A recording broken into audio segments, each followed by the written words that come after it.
Dementia wasn't really talked about. It was very hard to get conversations going, but because there's a lot of adverts and it's high on the agenda for the government, it's become easier. People are more likely to talk about it and be honest with us now about what their problems are. I go into a lot of places and they don't know enough about what's out there. They really don't know, and it's guiding them that way, that look, we can help in this way, or you can do this, or it's giving them that advice and support. A lot of people feel very isolated. Once that diagnosis happens, they start losing their friends. Because it's just like a black hole, and then it's, where do I go? How do I get help? That's when they start to withdraw and try to deal with it on their own. Eventually you have to ask for help. That help will either be at the beginning, or it'll be in the middle, or right at the end. I've gone into so many houses, and they, first of all, it's like, why are you here? And I'll say, well, I come to give you a break. If people are feeling isolated, there are people out there. It's not just about looking after their loved one. You become their sounding board. So you go in and you say, how are you? Oh, I've had a terrible time. And right, what can we do? How can I help you? And then by the time you go, they're like, really look forward to you coming. When are you coming again? Well, when she went to the memory clinic, the doctor there was sending her for scans and what have you and all that. The only difficulty we had there, she'd request that I come in the room in case Lorraine forgot what was said. But I'd come out of there and thinking, I don't know what she said. I found that not helpful, My husband is now 88, about to be. He's now got Alzheimer's and diagnosed with dementia.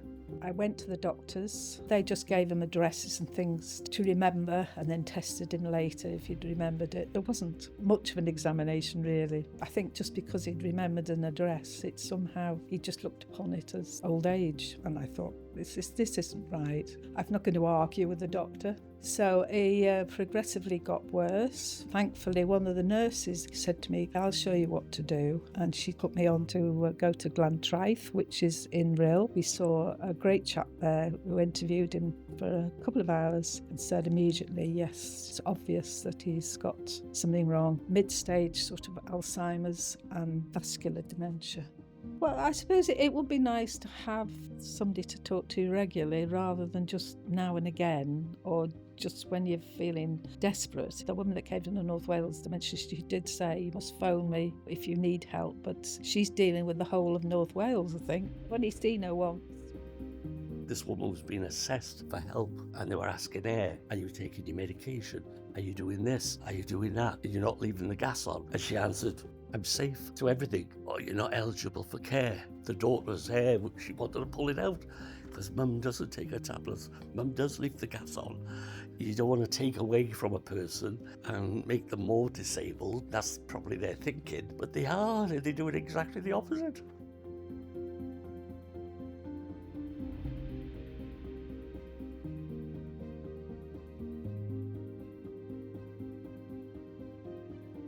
For the medical professionals, listen to the carer because they know what's going on. They need gold medals because it's the hardest job to do, to care for husband, wife, child, parent. They should be paid thousands for what they do. We don't know the people before they've had a diagnosis. All we see are those people after the diagnosis. Get to know the people, ask them. People with dementia can still say yes and no to things.